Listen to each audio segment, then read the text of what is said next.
medium hard. So let's see. There's lots of different tyre choices gone on between the 8 guys. I think we've got every single possibility between all 8 of them. But for the first time in quite some time, Jorge Lorenzo on a Yamaha on pole position. Oh, that is quite exciting to say, isn't it? Brilliant. Here he goes, the number 99 starts from pole and gets a great... Meanwhile, unsurprisingly, Taka Nakagami pulling a wheelie all the way down to the opening corner.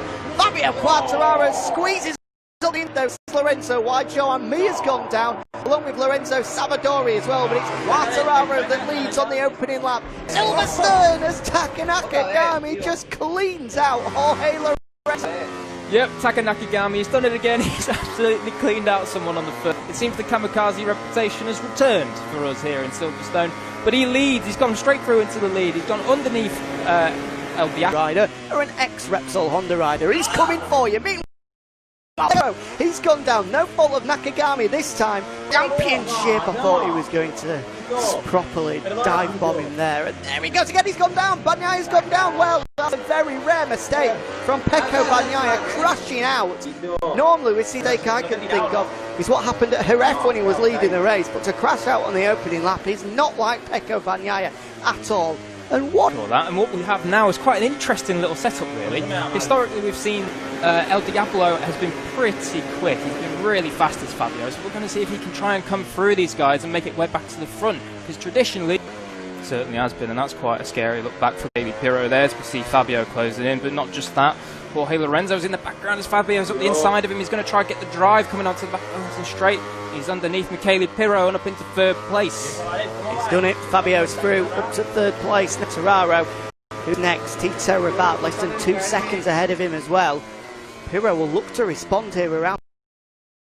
How that's going to work, or maybe it is. I spoke too soon there. Super move from Michele Pirro. I think it helped that Quartararo himself made a little... We're going to see him try and fling it around a little as we cut to... Who's this? This is Fabio and Tito. Oh! Fabio's just collected the front end of Tito, then he's gone down. I don't really know how Tito went again. He's all the way down in last place, unfortunately. As we just cut back to Lorenzo again, stalking, hunting Michele Pirro, coming through the Maggots and Beckett's complex to see if he can get stream coming onto the hanger straight and fire his way past. He doesn't even need the straight. He's already through place. Now the next man on his list is Tito Rabat.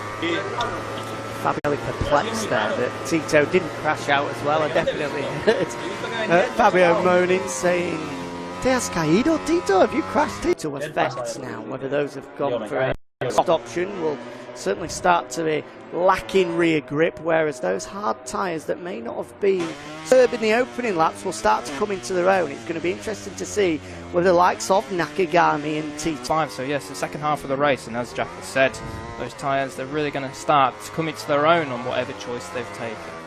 Mistake from Pirro will allow Quartararo to close in as they go past the wing on the right hand side there. Quartararo is surely wishing to move into 4th place, and there he goes up the inside. So Fabio now back through into 4th place. He's got Lorenzo 2 seconds up the road. Oh, as Nakagami goes down, the race leader crashes out, tucks the front, and Tito Rabat able to believe his luck. He's leading the race.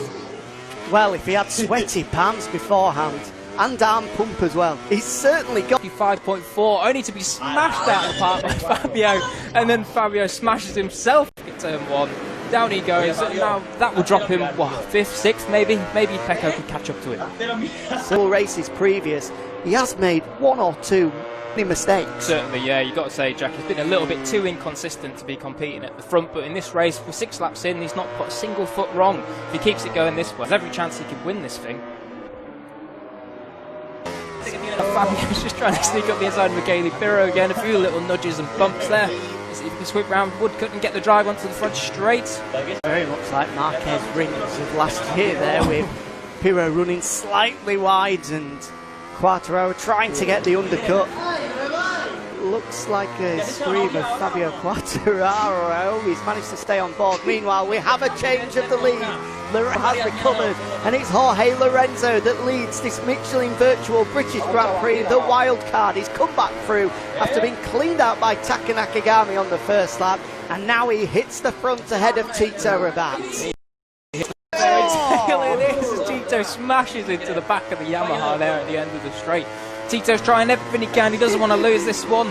Why has Lorenzo come back today? He's shouting. Maybe he could have come back tomorrow. Big shout from Tito and a big smile as well. He's enjoying this one. He's not going away. It's Tito Rabat. He's trying to stick with Jorge at the front of this one.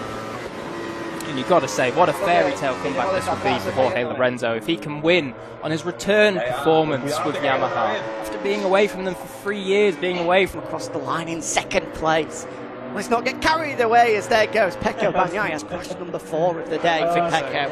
A day to forget, that is for certain for Bagnaia. Alex Marquez will for certain lead this Virtual World Championship at the end of this one. It was an opportunity for Bagnaia, a chance to take of Alex Marquez not being here, but he's not been able to do it. 7th place he is now. That is not where you'd expect to see Bagnaia, the winner of dual race once in this series so far, all the way back at the Red Bull Ring after that last lap dash with Maverick Vinales. Goodness gracious me, that feels like ages ago. What a good last lap that was, Jack. Absolutely.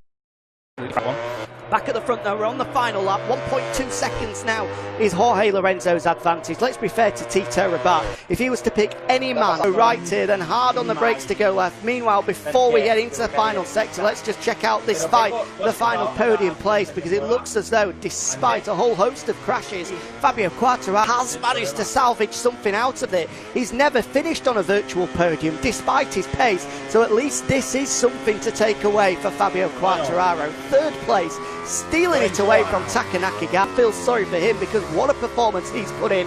But today is all about this man, the wild card, retired at the end of 2019, but he's back in 2020 and he's a MotoGP race once again. Who would have thought it? Jorge Lorenzo takes the Michelin Virtual British Grand Prix, the first time he's won on a Yamaha since Valencia 16. Tito Rabat, what a performance from the Reali Avintia man. A first ever MotoGP podium for him. Fabio Quartararo onto a virtual moto podium for the first time. Commiserations to Taka Nakagami and Michele Pirro completing the top 5. What an excellent race that was. Let's just hear what the guys have got to say as they debrief it. Yo lo que no, lo mejor de toda la partida ha sido cuando me has dado, que un poco más digo, ¿de dónde viene este? Y me dices, ¡Tito! Eso ha sido lo mejor, lo mejor.